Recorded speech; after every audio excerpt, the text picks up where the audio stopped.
இப்போ நீங்கள் பார்த்துக்கிட்டு இருக்க ப்ரோக்ராமில் கோ டு ஹேஷ் 520 அப்படின்னு போட்டிருக்கோம். இது வந்து power cut program. Power cut program அப்படிங்கிறது என்னென்னா மேக்ரோ ப்ரோக்ராம்னு கூட சொல்லுவாங்க இதை.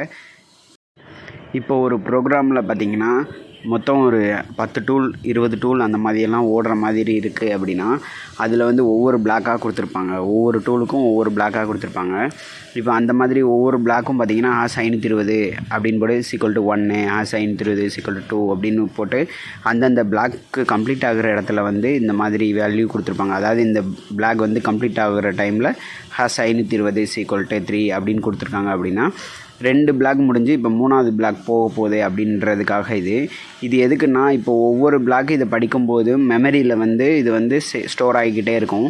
இப்போ பவர் கட் ஆகும்போது இப்போ இத்தனாவது பிளாக்கு இப்போ 3வது பிளாக் வந்து கம்ப்ளீட் ஆயிடுச்சு அப்படின்னு அதுவே கால்குலேட் பண்ணி மெசேஜ் மைக்ரோவில் வந்து சேவ் ஆகிடும். இப்போ மேக்ரோ எப்படி எடுக்கிறதுனா, மேக்ரோன்னு எடுத்துக்கிட்டு இப்போ ஹேஷ் 520ன்னு போட்டு நம்பர் சர்ச் பண்ணிங்க அப்படின்னா இந்த மேக்ரோ ஆப்ஷனில் 520 ஆப்ஷனில் இப்போ 1ன்னு இருக்குது. இப்போ வந்து ஃபஸ்ட் பிளாக்லேருந்து ஓட போகுதுன்னு அர்த்தம். இப்போ ஹேஷ் 520 இப்போ எக்ஸாம்பிளுக்கு வந்து இந்த 520 =3 அப்படின்ற இந்த பிளாக்கை வந்து படித்து முடிச்சிருச்சு அப்படின்னா இப்போது இங்கே இருக்கிற பிளாக்கில் வந்து 3ன்னு மாறிடும். இப்போ 3ன்னு மாறிடுச்சு அப்படின்னா நமக்கு வந்து இப்போ நம்ம மிஷினை ஆன் பண்ணும்போது பார்த்திங்கன்னா இப்போ 2 பிளாக் ஓடிடுச்சு, இப்போ 3வது பிளாக் ஓட போகுது அப்படின்றது நமக்கு ஈஸியாக தெரியும்.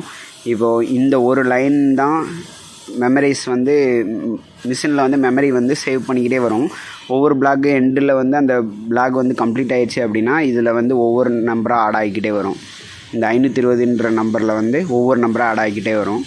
இப்போ இதில் நம்ம 3 இப்போ மாறிடுச்சு. இப்போ பார்த்தீங்கன்னா உங்களுக்கு தெரிஞ்சிருக்கும், நான் இப்போ உங்களுக்கு பண்ணி காமிச்சேன்.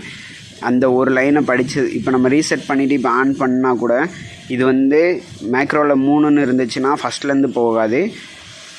அந்த N3 3ன்னு போட்டிருக்க பிளாக்லேருந்து தான் ஓட ஆரம்பிக்கும். N3லேருந்து தான் ஓட ஆரம்பிக்கும். இதுதான் கான்செப்ட்டு. இப்போது 100 டூல் 50 டூல் ஓடுற இடத்துல வந்து நமக்கு எந்த பிளாக்கில் ஓடிட்டுருக்கும் போது பவர் கட் ஆகிருக்கு அப்படின்றது வந்து நமக்கு வந்து கண்டுபிடிக்க முடியாது. அது இந்த மேக்ரோ ப்ரோக்ராம் போட்டிருந்தோன்னா நம்மளால் ஈஸியாக கண்டுபிடிக்க முடியும். மறுபடியும் நம்ம ரீசெட் பண்ணிவிட்டு ஆன் பண்ணாலே மிஷின் ஓட ஆரம்பிக்கும். இது வந்து ரொம்ப யூஸ்ஃபுல்லாக இருக்கும். அதனால தான் இதை பவர் கட் ப்ரோக்ராம் மேக்ரோ ப்ரோக்ராமில் போட்டு வச்சுருப்பாங்க. நிறையா டூல் யூஸ் பண்ணுற இடங்களில் வந்து மேக்ரோ ப்ரோக்ராம் யூஸ் பண்ணியிருப்பாங்க. இப்போ நான் இன்னொரு எக்ஸாம்பிளுக்கு நான் இதை பண்ணி காட்டுறேன். ஹேஷ் 520 =4 அப்படின்னு இருக்குது. இப்போது இதை நம்ம சர்ச் பண்ணுறோம் அப்படின்னா அந்த இடத்துல வந்து மாறும். இப்போ ஹேஷ் 520 =33ன்னு இருக்குது.